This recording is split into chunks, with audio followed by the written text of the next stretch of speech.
Hello, good afternoon. So, kagagaling ko lang sa work. Pauwi na ako at I just na dumaan ulit dito sa isang way papunta dun sa isang bus stop, no.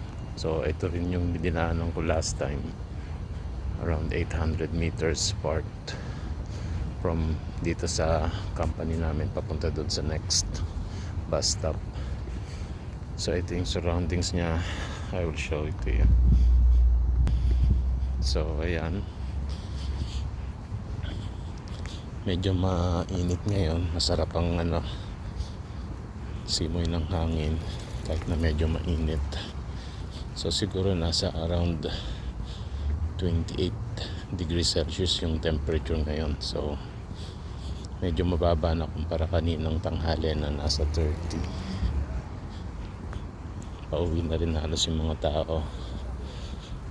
Mas pinili ko ngayon dumaan dito para makapaglakad-lakad na rin, exercise pa. Yung kaninang bus 5 PM yun, so pinalagpas ko na. Tapos yan, mas pinili kong dumaan dito para makapaglakad at makapag-unwind na rin. Masarap kasi tumingin pagka mga sightseeing mo, kulay green, medyo nakaka-relax sa mata at hindi naman maalikabok, wala ring noise, kaya masarap maglakad.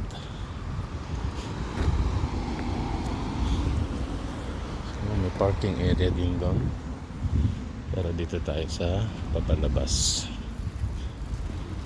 Dito rin yung may magandang dinaanan ko last time, sa yung mayroong ilog.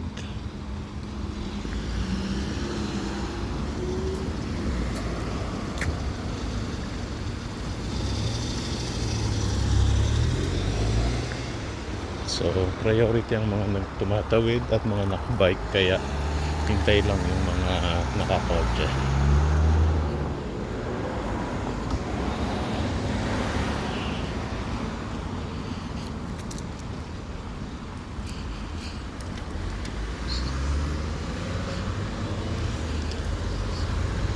So last time galing tayo doon sa stop, papasok dito sa HTC, but this time galing naman tayo dito sa HTC papalabas.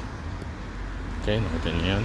So yun yung ito na yung pinaka gate ng HTC, palabas na.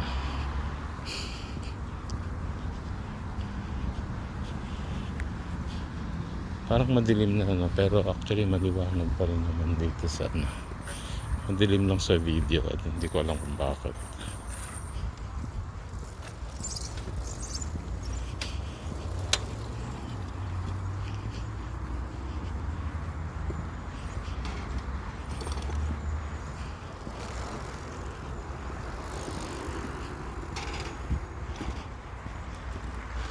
So meron mga dito, nilalakad nila yung mga aso nila. Minsan pinapa-swimming din dyan sa may tubig katulad nyan.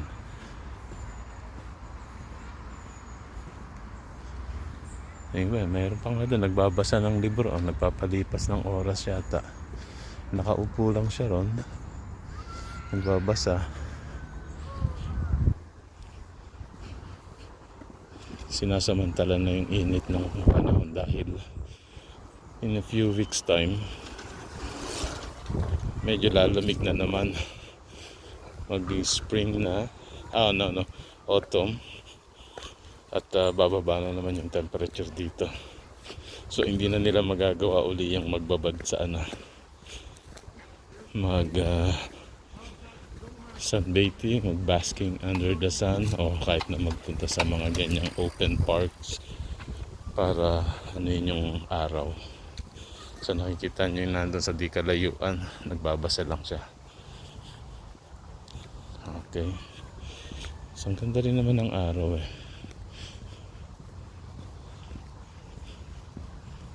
Gusto kong puntahan minsan yun dito pagka ano, sunrise or sunset. Hindi ko alam kung ano yung mas suitable na ano. Tingnan natin dun sa kabilang side.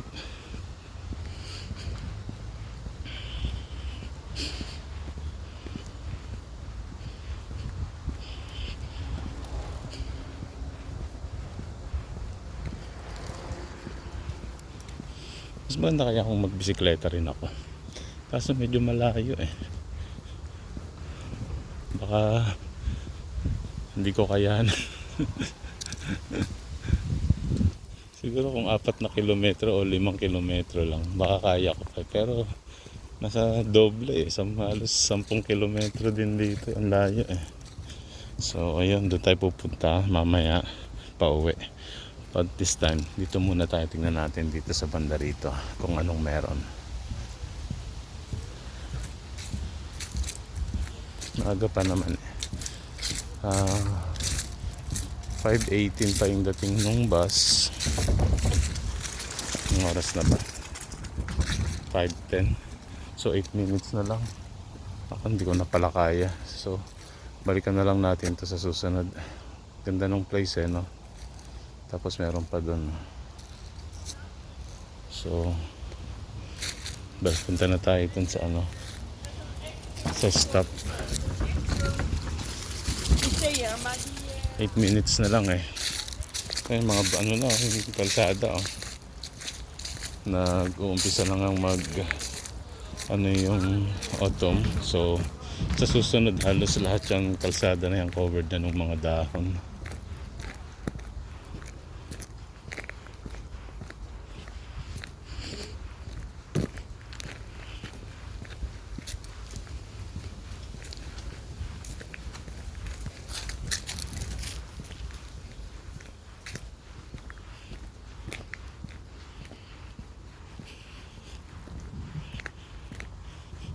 So, yan. Sino hindi maingganyo maglakad pagka ganyan yung tanawin, di ba? Tahimik, very calm and relaxing. Kahit araw-araw ko maglakad, okay to eh. Nakaka-relax na exercise pa. Malapit lang naman. Not more than 1 kilometer, so okay pa yung paglalakad na yan.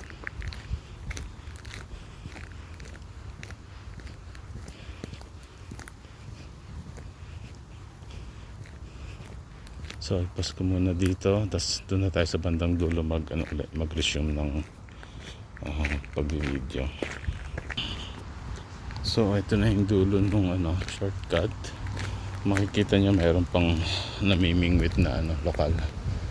Ewan ko lang kung anong klaseng isda makikita niya rito sa sa ikot na yan. So ito na uli yung pinaka main road dito, at yung stop ay malapit lang sa banda rito. So ayan, makikita nyo puro dahon na talaga. Puro to yung dahon na yung dadaanan natin after a few weeks time.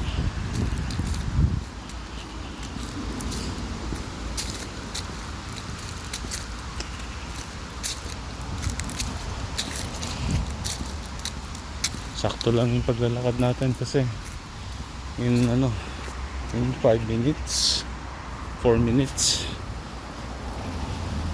darating na tayo sa stop, sa bus stop, and at the same time darating na rin yung bus.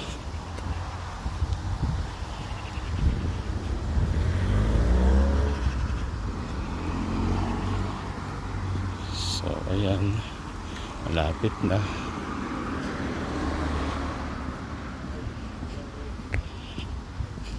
So time check, it's 5:15 p.m.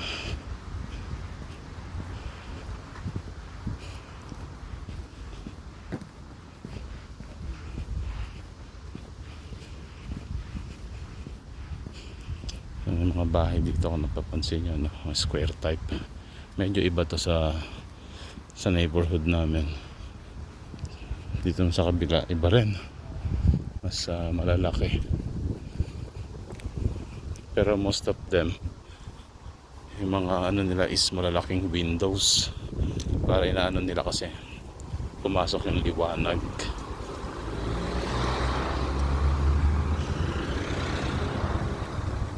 So ito yung stop, dito ako maghihintay ng bus. So in a little while darating na yan.